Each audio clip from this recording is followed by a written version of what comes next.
Is this a card game? No. Is this a board game? Not really. What is it? Well, let's review it. This is the review for the board game-ish Alice is Missing, the good and bad about it. By the end of this review, you will know if this is something you'd like to try. We have 6 burning questions that we will answer about this game, but before we do that, Giannis, what is this game all about? Alice is Missing is a silent RPG game where Alice is missing, and you play her friends or relatives that are trying to find out what happened to her in the Silent Falls town. This roleplay happens in your mobile phones. You all chat in one single chat room. It's WhatsApp, Facebook, Messenger, wherever you want, and just text one another.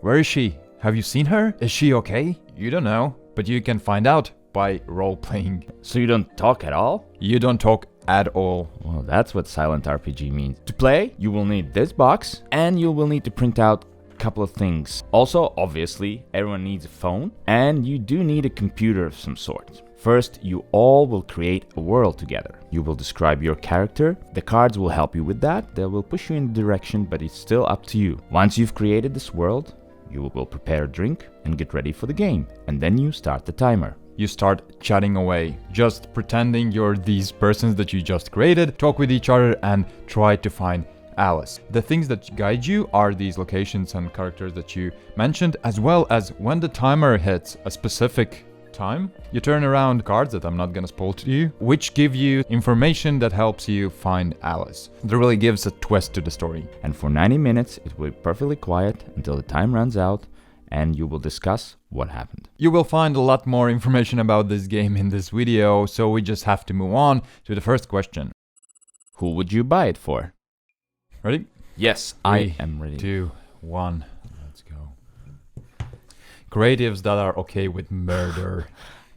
I have mystery novel fans and or a writer. It's very important that you feel like you are a creative person, or at least you are ready to move your creative cells to create this story. If somebody asks you, what's the last time you saw Alice? What will you answer? I saw her yesterday at school. If you had an answer just like Yanis just did, then you're ready to play this game. And the other thing is that you need to be okay with like not doing yourself a murder.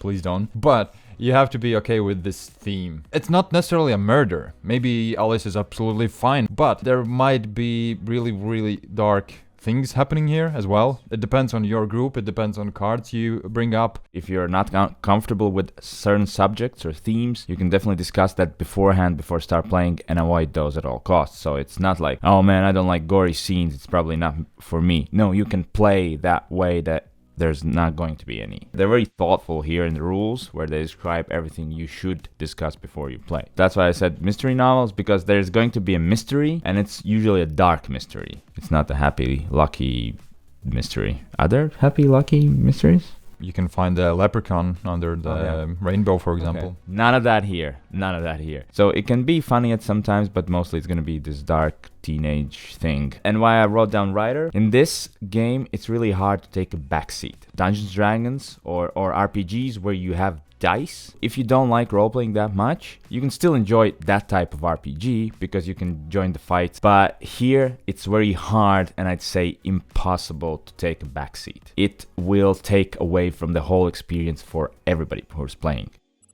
What is the best player count? 2, 1.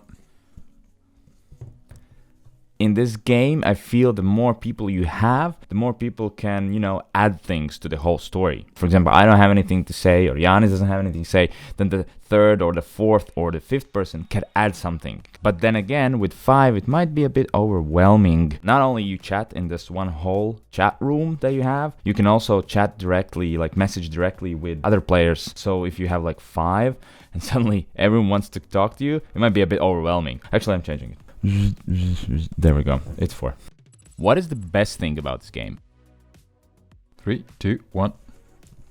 Wow. Okay. Yeah. Everything that's good about this game comes down to this. Everything that's good feeds this. There's a lot of emotions to be had in this game, and it is amazing. For example, I was Alice's brother, and I just wanted her to be well. I wanted her to be okay. I really went through a lot of emotions through this game. I was happy at times, I was sad at times, I was angry at times. I think it really shows off the brilliant game design for this game. There's not a lot of games that will get a lot of emotions out of me. This one absolutely did. For me, it's more like, I guess, kind of technical things, but I totally agree with that. First of all, we said that there's a timer, and we said you need a computer. So what you need the computer for is there's a YouTube soundtrack that is also a timer that you put on, and it just like runs in the background. That music is just so good because it does not intrude into your game, but it enhances your game.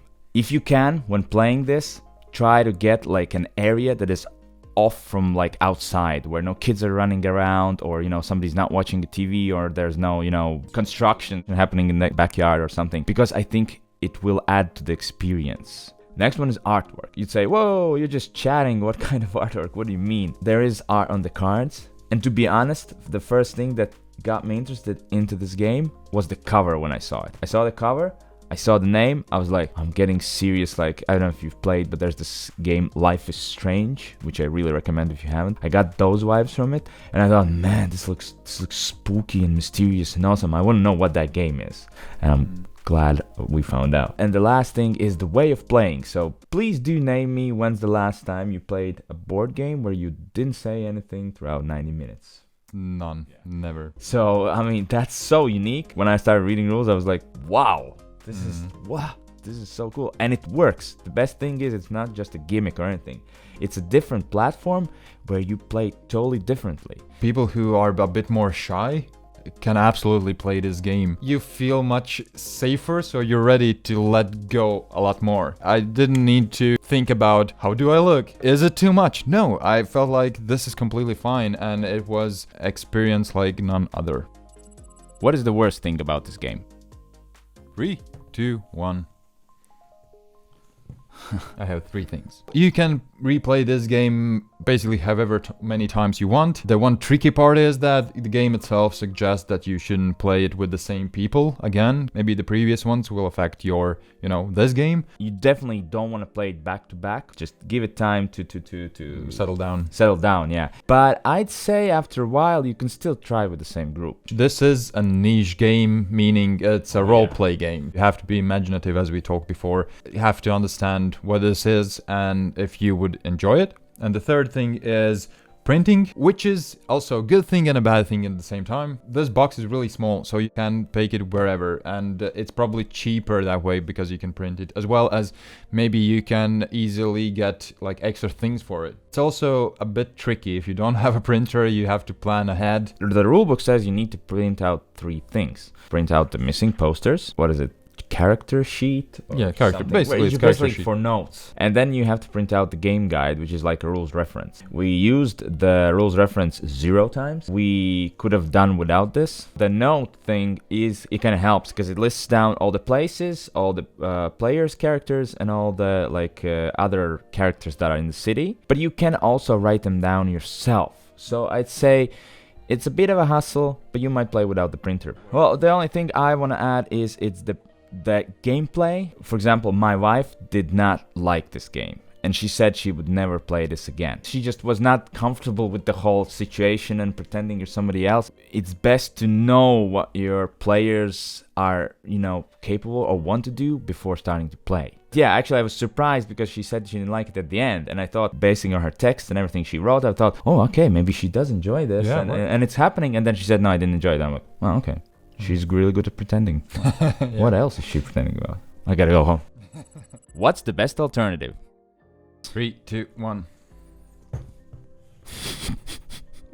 Well, you go first. I wanted actually to point out the things why it's not alternative to anything. Of course, the role play is there. Yes, you can play D&D, play Fiasco, right? But it's still different. Yes, I have Fiasco. What I like about RPGs is closure. Basically, it's over is what I mean by closure. In Fiasco, you play 1 session and it's done. Here, you play 1 session and this particular Alice is done. Hopefully not. Hopefully not, but might she be. might be. But the story about the Alice is done. And you don't have to, stress about when you're gonna get together again. Fiasco is also a very kind of dark themed game. I'd say Fiasco could be an alternative there. But when I saw the cover and I read the description, I was like, hey, that's like that video game Life is Strange. And then I read the author's notes and he said it's one of the inspirations. Definitely a good alternative. Not a board game, but still a good alternative. Final rating. Are you ready? Yeah. 3, 2, 1. I have must-have experience. I don't think this is a must-have box for you to have on your shelf, but it's a must-have experience to experience. So, I mean, how can you do it without having the game, right? 4 guys get together and buy it together, and one of you only needs to have. And if you know somebody who has it, just call him now, or should I say message him now, and just get together and play it. You definitely need to experience it. Other games that we rated like must-have, if you have it at home, you're going to get a lot of people who's going to enjoy it, and you're going to get a lot of games out of it, so it's a very good investment. So it's must-have investment. But this one is just like, it's more for the experience. I have no doubt in my mind that it is a must-have for me. You just have to answer the first questions that we brought up, which is if you're a creative person that's okay with murder. I'm in this hobby for a few reasons. First of all, I really like spending time with my friends. Other thing, I just love having different experiences. You could watch amazing movie and still I think you wouldn't get these emotions that you get here. And the third thing is I really, really enjoy games that surprise me. Just seeing how creative people can be. When you have all these 3 things together, there's no doubt in my mind it's a must-have for me. It's there with Micro, Macro City, Uniperium, and all those games. Yes. Okay. It is must-have. I think you're really gonna enjoy this game, so to find out other games that we think you will probably enjoy, be sure to subscribe to this channel. And like this video. And thank you very much for watching. We'll see you next time. Bye. Bye.